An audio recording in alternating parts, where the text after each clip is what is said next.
I'm going to talk about Richter's Gray. All theories gray, but the golden tree of actual life springs ever green, says Goethe. Although I don't dare contradict our national genius, I would like to say that gray, the color gray, does have an actual life, sometimes an actual death of its own. Death seems to be the appropriate starting point, since gray, in some respects, is the 0 point of coloring. With all his many different approaches to gray, Gerhard Richter has brought us close to this 0 point. It was a starting point for him, a turning point right from outset. It was also a negation of everything he painted before and a negation of color. If you really don't want to do color, do gray. It was for this reason that gray is part of the centuries-old history of iconoclasm. Gray was a strategy for weakening the power of the image, of dispelling its magic.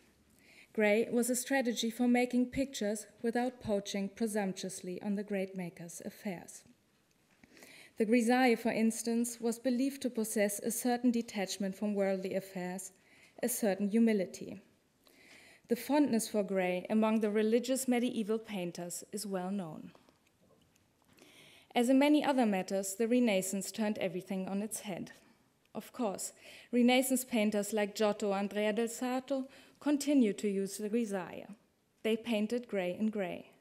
But there was no humility to it. There was no otherworldliness.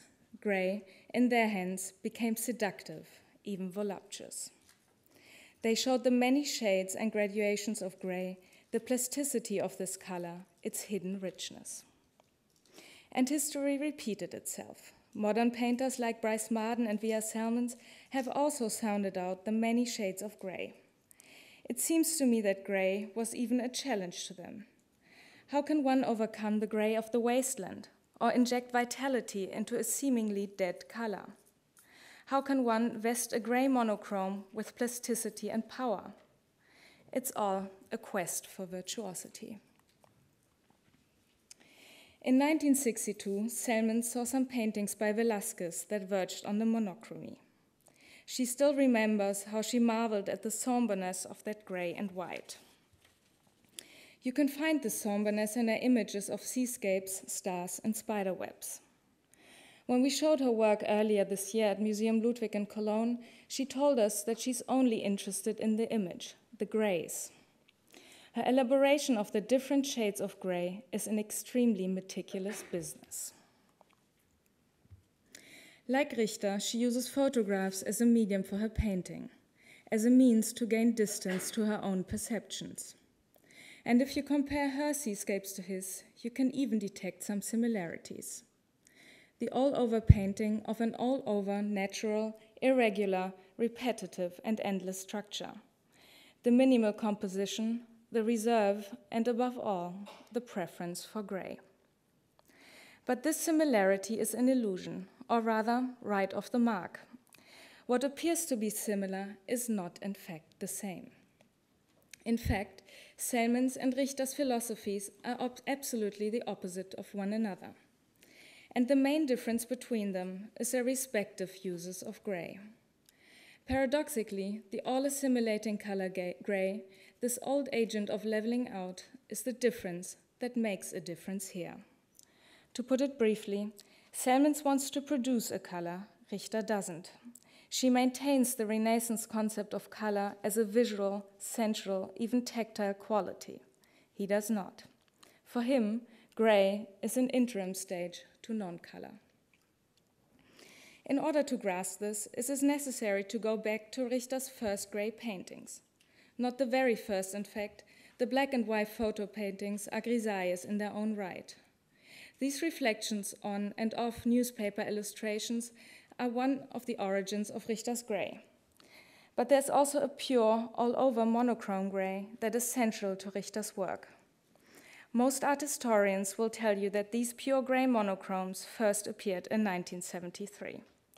I'd say the first gray monochromes were color charts, which he produced in 1966. Richter employed the chart from the paint shop where he used to buy his materials, Sonnenherzog in Düsseldorf. So these different colors are prefabricated possibilities that could be combined and repeated by chance. They are not an elaboration of a personal perception. They are not an attempt to match a color in nature or TV. They are not colors, but the abstract possibility of colors.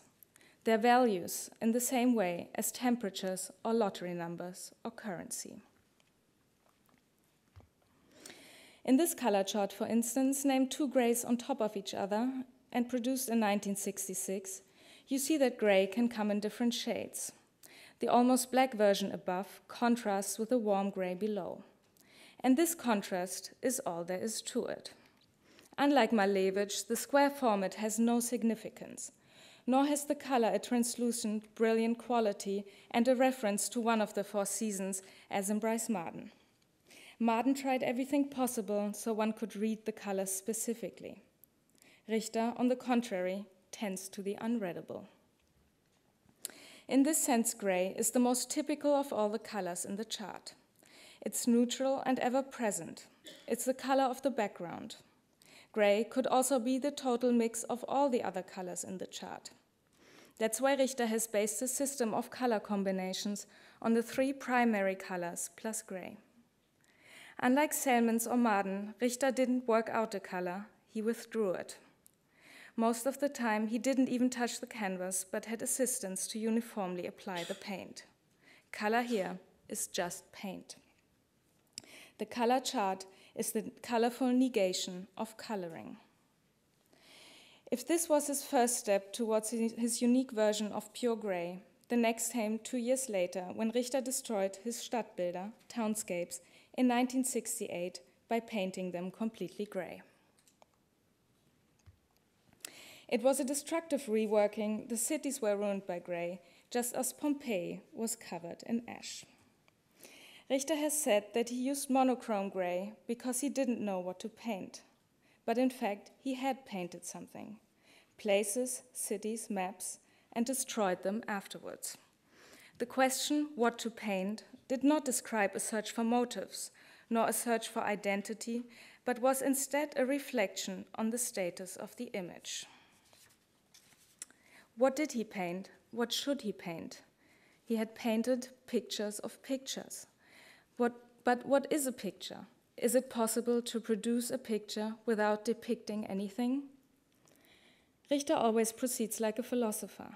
In spite of the visuality and surface-relatedness of his works, there is always a question at the back, not an answer. From 1960 on, he embarked on tireless experiments with gray and the different ways of applying it to the canvas. Richter tried out almost every tool and every procedure. Unlike the gray color charts, one can see the traces of the brush and scraper and sponge. The impasto coverage sometimes has a grid pattern, sometimes it resembles rays or bark or clods. Some viewers have stressed the sensual aspect of these paintings. I would like to stress the concealing aspect. Gray is a cover here. It wipes out a townscape. It is not used in its own right, but as a means to an end. As you can see, this typical in-painting from 1972 announces his later abstracts with their interwoven streaks and intricate foregrounding and backgrounding. But in the evolution of pure gray, it was just a single step towards a completely flat surface. It might seem odd, but also the gestural style in which Richter painted here was a quotation and far removed from being a direct expression of body and soul. Two arguments to substantiate this view. First, Richter's details. Just as Roy Lichtenstein did in his brushstrokes, Richter has painted massive blow-ups of his own brushstrokes. But whereas Lichtenstein painted first on film, then projected it and painted it afterwards, Richter used details from his earlier paintings.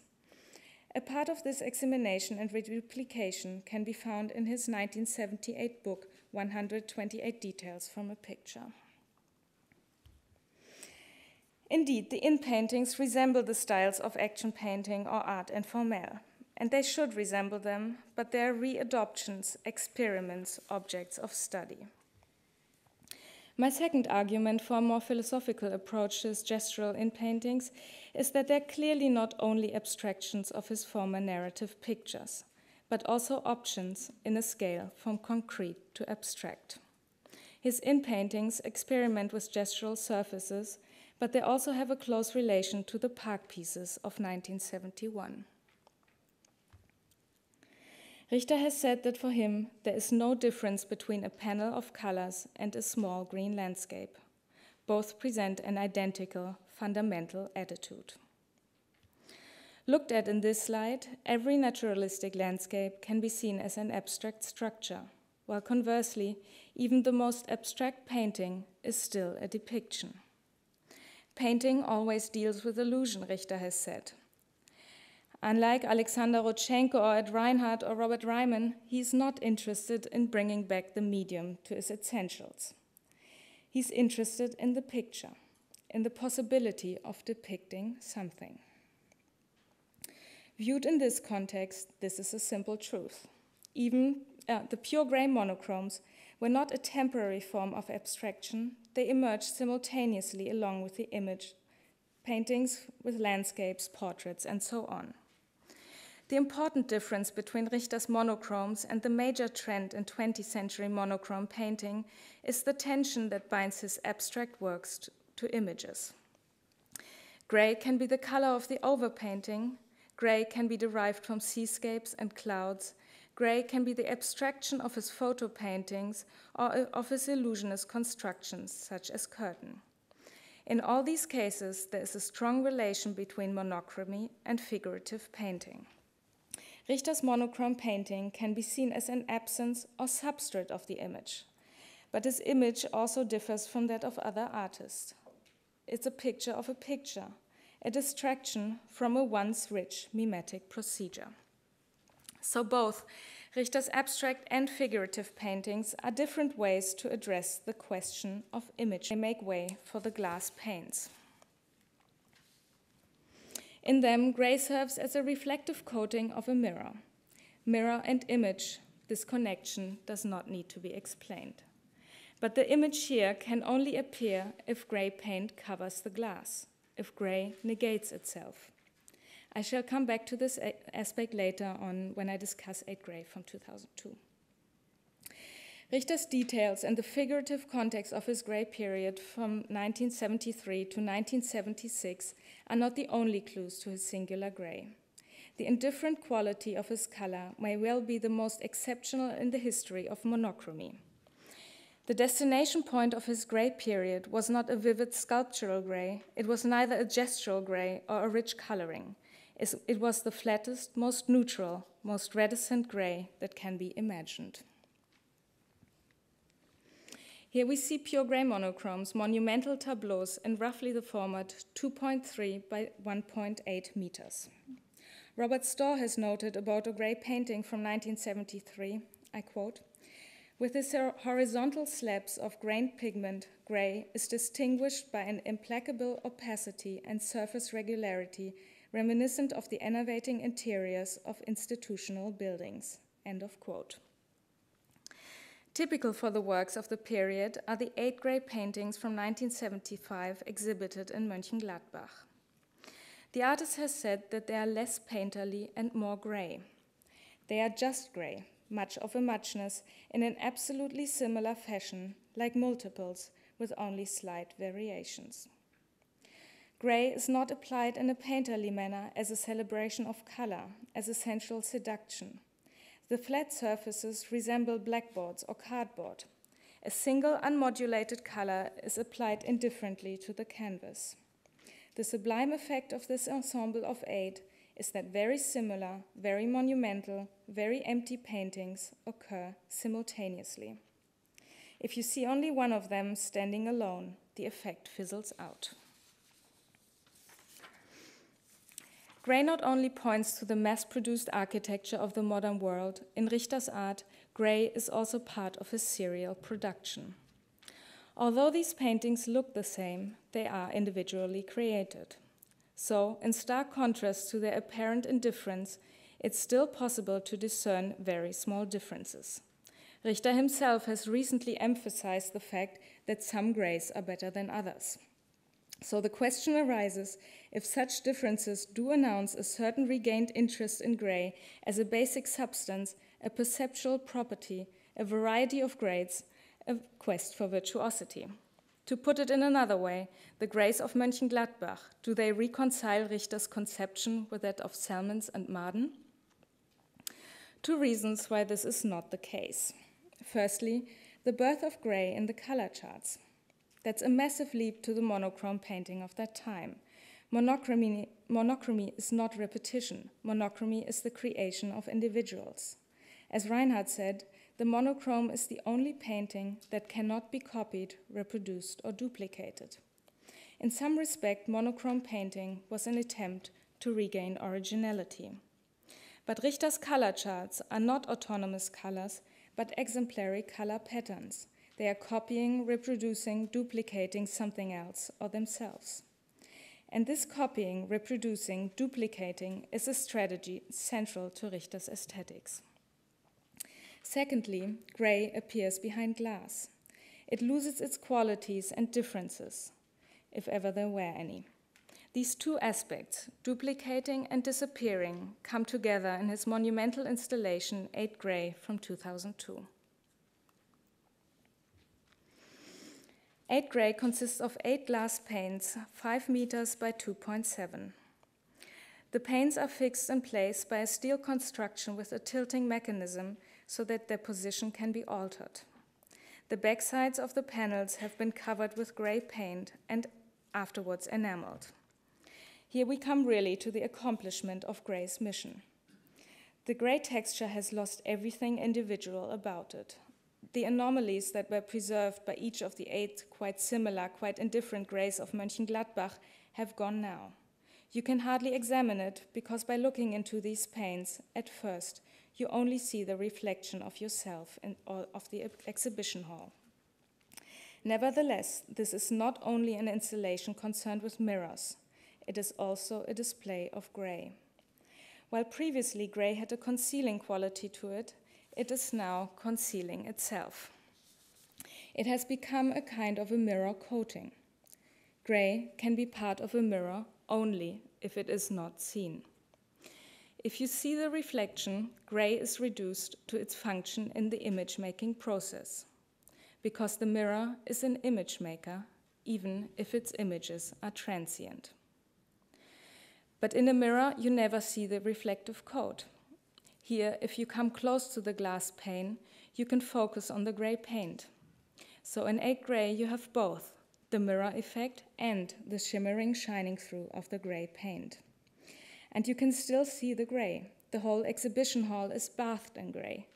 These are still gray monochromes, but opposed to a whole tradition of monochrome painting. They are also opposed to the tradition of the sublime monumental as in Barnett Newman or Yves Klein. The tilting mechanism, even if it is not used, counters the statuesque quality of the monument. Likewise, the mirroring reflection counters the awe-inspiring quality of the sublime. Naturally, it is an overwhelming experience to be confronted with 8 somber glass panes, each 5 meters in height.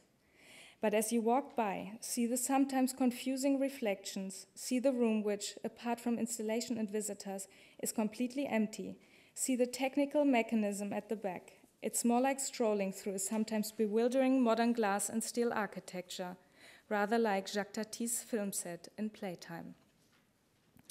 When Richter opened the first presentation of 8 Gray in Berlin, he instructed the staff at the German Guggenheim to uncover the windows of the exhibition hall so that its 8 giants calmly reflected the banal street scene of Unter den Linden, a boulevard with many tourists.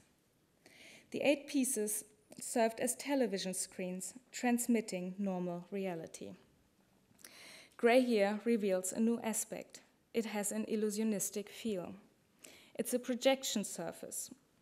All other colors would have a symbolic and emotional sense. Even the achromatic colors, black and white, have too much meaning. White is too pure, black is too gloomy. Gray alone, in its indifference and neutrality, refers to nothing at all and can thus be everything. although everything wrapped in gray loses all its meaning and significance. Gray is the dusk of meanings. For Richter, gray is kind of an idea. The idea of the all-assimilating, all-covering, all-leveling paint, and also the idea of the substrate and the fundament of the picture. Richter said, gray for me is a welcome and unique possibility of achieving indifference, of avoiding definitive statements. But by achieving indifference, by avoiding definitive statements, every difference is allowed. Every statement becomes possible. Even if gray is aimed at annihilating the world, it reflects and depicts the world by chance and reflection, as could be seen in 8 Gray. 8 Gray also reveals the illusionist character of images. A mirror can make images, but it cannot secure them. Richter said, in a mirror, you're there, but displaced. And in 2004 interview with Jan Thorn Prichter, he answered the question, what do you see in the mirror? As follows, myself. But then I immediately see that it functions like a painting, just more perfectly. And just like a painting, it shows something that isn't there, at least not there where we see it. To which the interviewer asked, so the mirror would be the perfect artist? Richter answered, exactly. So by looking at 8 Gray, you see yourself and the room and the other visitors depicted in the paints, like faint but blank, but perfect images. But these are only transient images, illusionist, though quite naturalistic. And as you see yourself, you are displaced to somewhere else in the pane. The mirror not only allows a transient reproduction, but also a distance, a dissociation. By coming close to the panes, you realize that gray is the reason for this perfect reflection. The opacity of the color reflects. Gray can mirror by denying itself. When you inspect the backsides of the 8 monumental pieces, you realize that another position of the panes would produce other images. The pictures are not only fleeting, they are also optional. They require a certain positioning of the apparatus. So 8 Gray is both illusionist and anti-illusionist, spooky and undeceiving.